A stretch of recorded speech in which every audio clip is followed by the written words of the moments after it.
Hey guys, so here we are again, unfortunately, to make another video for Trisha Paytas.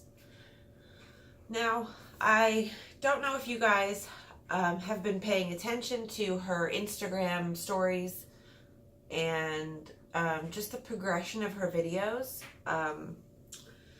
They're very worrying, especially the most recent her most recent Instagram post, her most recent Instagram story,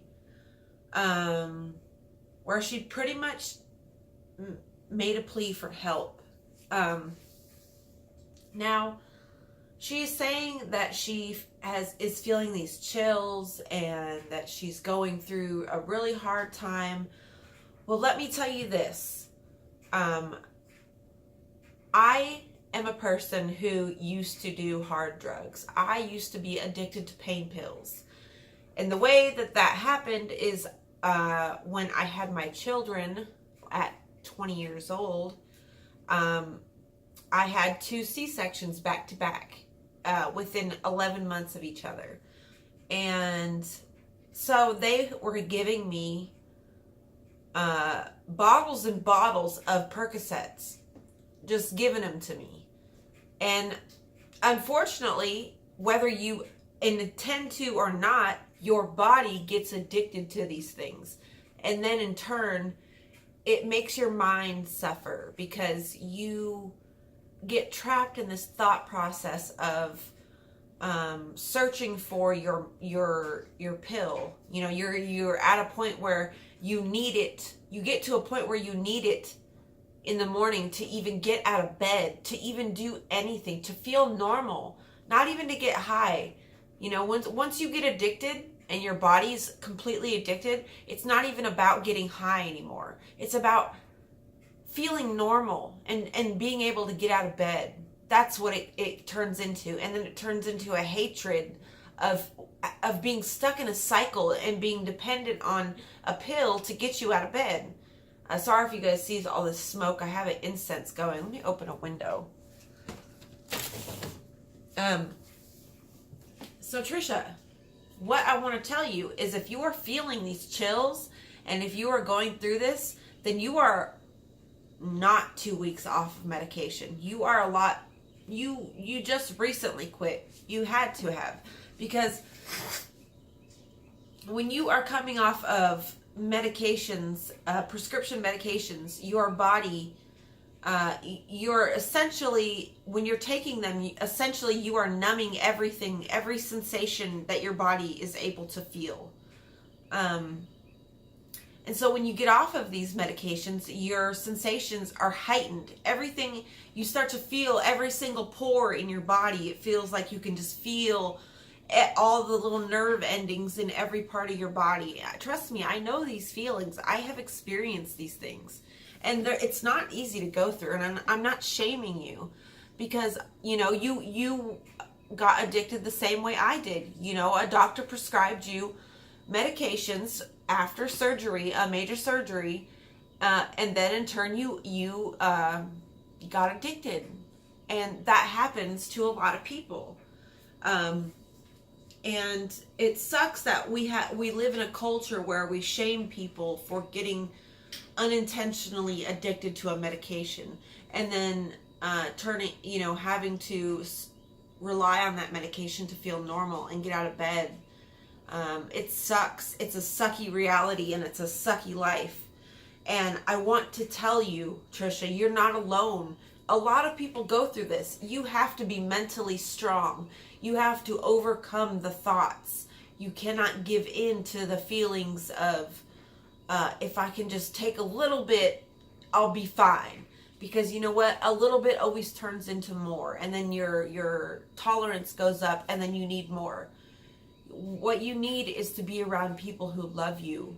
Because when you express that love energy, it will overtake all the negative, and you'll start to feel better.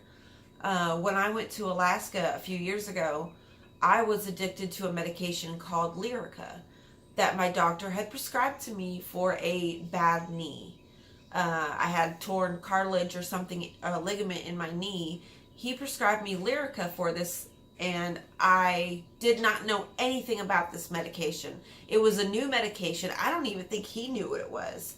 And I got addicted to it, and it was horrible. That was the worst. That medication right there was worse than any like Percocet, Roxy's, Oxycontin. It was worse than any of that, because when you didn't have it, it would make me suicidal. It would make me violently ill for days. I wouldn't be able to sleep, like literally could not even like think of sleep. I would be up for days on end, to the point where I would start hallucinating. That's how bad this got. And I went to Alaska, and I planned this out because I knew it would work. I planned out to have enough medication to get me, because I was going to be there for a month. And I had enough medication to get me through 2 weeks. And then that was it. Well, the 2 weeks goes by, and I kind of weaned myself off very slowly from this medication. And then once I was done, I was done. I didn't touch it again. And being around people who loved me and understood me and accepted me fully for who I am, it softened the blow of withdrawal. And I highly suggest, and if you can't get that, go back to the hospital, because the hospital will help you. They will help you get the help you need, psychologically and physically. It's okay to, actually, it's crucial to your recovery to admit that you have a problem and that you can't control it. That is the first step that you need to take. Because if you can't admit that you've got a problem and you have lost control, you're going to be stuck in this cycle. If you are going to be stuck in denial that you are in control of your addiction, then I don't know what to tell you, girl, because that is not the way that you recover from addiction. You need to be around people who love you. You need to show yourself some love. You need to tell yourself that it is okay and it's normal to be going through the shit you're going through. So many people experience what you are experiencing right now. We're just people just don't talk about it. But I want to be the voice of reason, of clarity, to let you know that it's okay to feel what you're feeling. And it's crucial for you to admit that you've got a problem and that you have no control over it. Because then once you do that, then you can start to make a plan to fix it. You can change. Change is forever happening. We change day to day, year to year, month to month. We just don't notice it until we stop and look back. So take hold of your life. Stop letting the days go by with you in mental misery. Go for walks. Do something that you enjoy. Not YouTube. Just stay away from YouTube, because it's not helping you.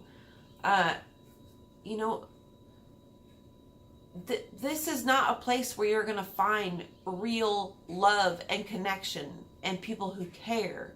This is a space where people judge you, and they judge you harshly.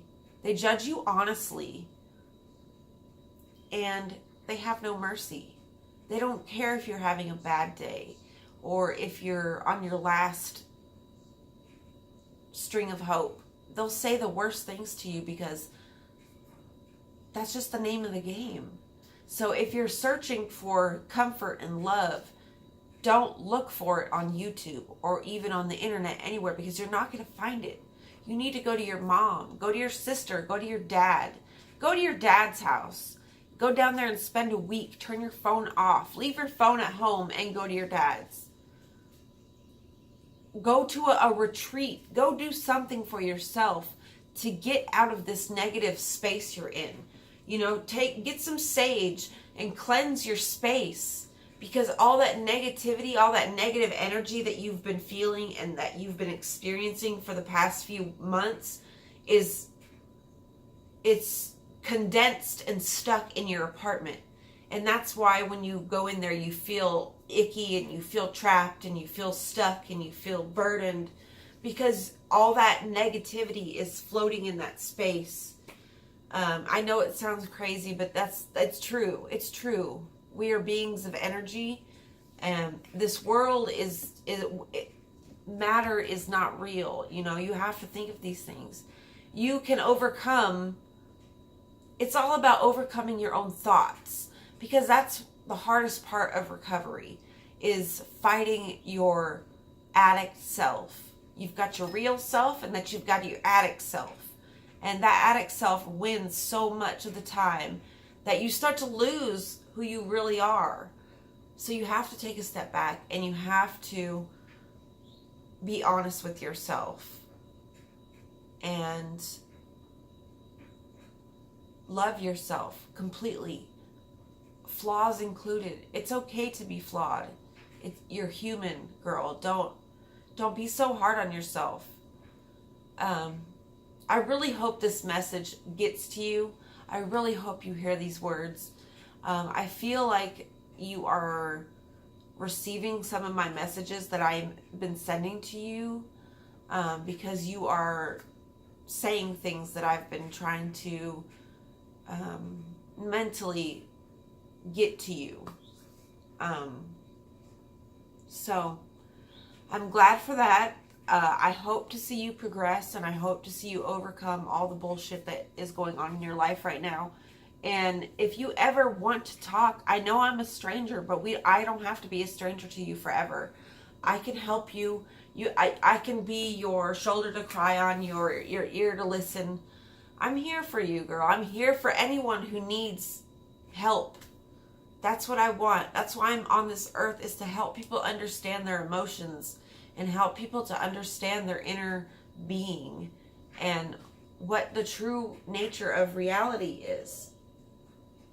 So I hope you guys are having a great day, and I'm going to get off here, and I will talk to you guys tomorrow. Bye.